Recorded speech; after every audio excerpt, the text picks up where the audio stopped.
Jesus, I surrender all to Him. I freely give.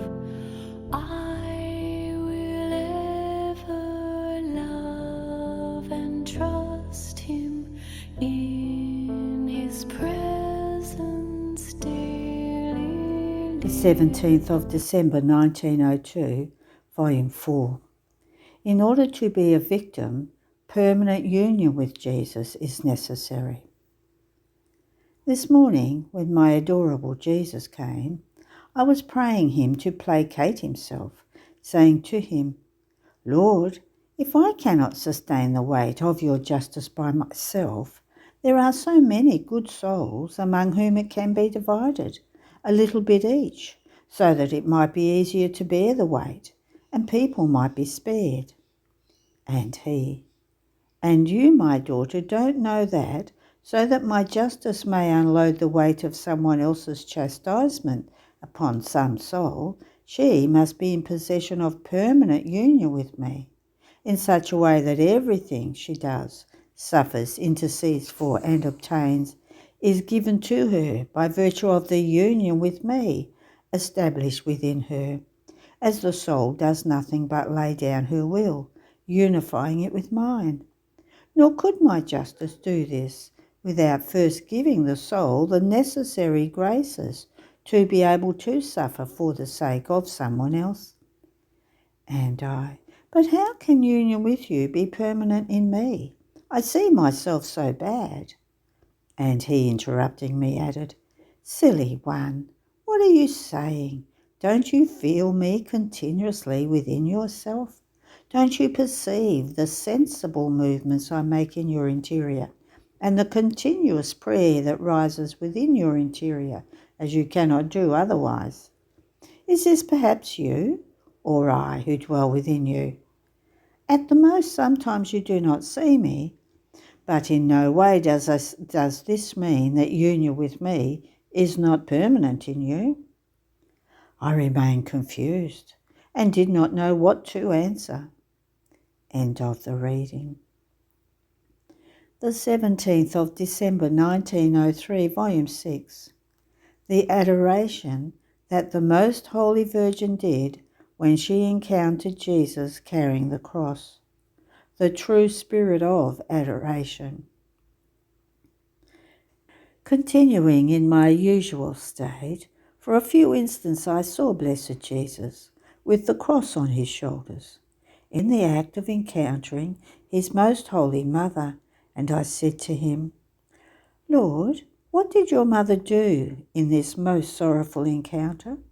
And he, My daughter, she did nothing but a most profound and simple act of adoration. And since the simpler the act, the more easily it unites with God, most simple spirit, in this act she infused herself in me and continued what I myself was doing in my interior. This was immensely pleasing to me, more than if she had done any other greater thing. In fact, the true spirit of adoration consists in this. The creature dissolves herself and finds herself in the divine sphere. She adores all that God does, and she unites with him. Do you think that when the mouth adores but the mind is somewhere else, it is true adoration?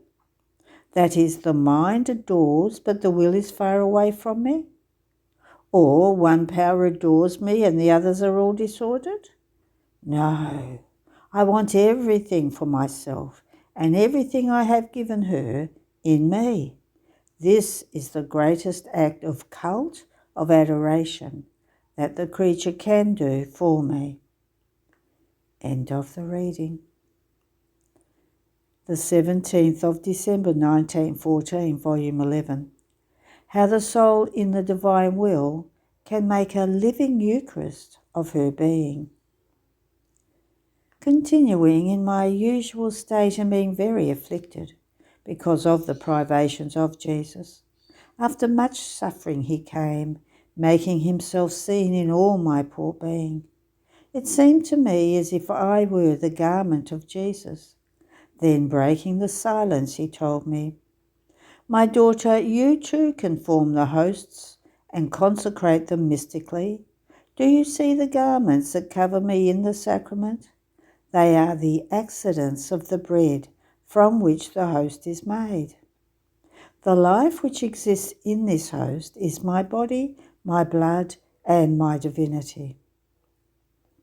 My supreme will is the act which contains this life. This will develops the love, the reparation, the immolation, and all the rest that I do in the sacrament.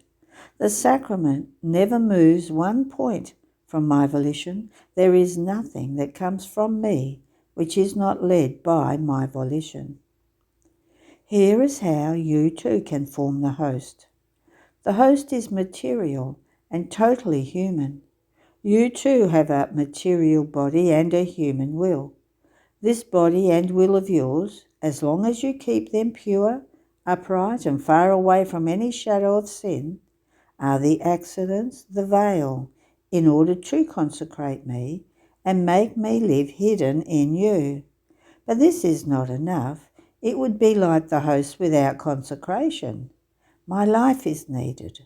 My life is composed of sanctity, love, wisdom, power, and so on. But the engine of all is my will. So after you prepared the host, you have to make your will die in it. You must cook it well so that it may not rise again. But then you have to let my will permeate all your being. And my will, which contains all my life, will form the true and perfect consecration. Therefore there will be no more life for human thought, but only the thought of my volition, which will consecrate my wisdom inside your mind. No more life for what is human, weakness, inconstancy, because my will form the consecration of the divine life, of fortitude, of firmness, and of all that I am. So each time you let your will flow into mine, I will renew the consecration of your desires and of all that you are and that you can do. I will continue my life in you as if in a living host, not a dead one like the hosts without me. But this is not all. In the consecrated hosts, in the pyxes, in the tabernacles, everything is dead, mute. Not the sensitivity of a heartbeat, not a rush of love which may return my great love. If I didn't wait for hearts in order to give myself to them, I would be very unhappy. I would remain defrauded of my love, and my sacramental life would remain without purpose. Though I tolerate this in the tabernacles, I would not tolerate it in living hosts. In the sacrament, I want to be fed with my own food. The soul will take possession of my will, my love, my prayers, my reparations, my sacrifices. She will give them to me as if they were her own things, and I will nourish myself. The soul will unite with me, pricking up her ears in order to hear what I am doing, and to do it together with me. So as she keeps repeating my own acts, she will give me her food, and I will be happy. Only in these living hosts will I find the compensation for my loneliness, my starvation, and all that I suffer in the tabernacles. End of the reading. There are no more readings today. Have a blessed day.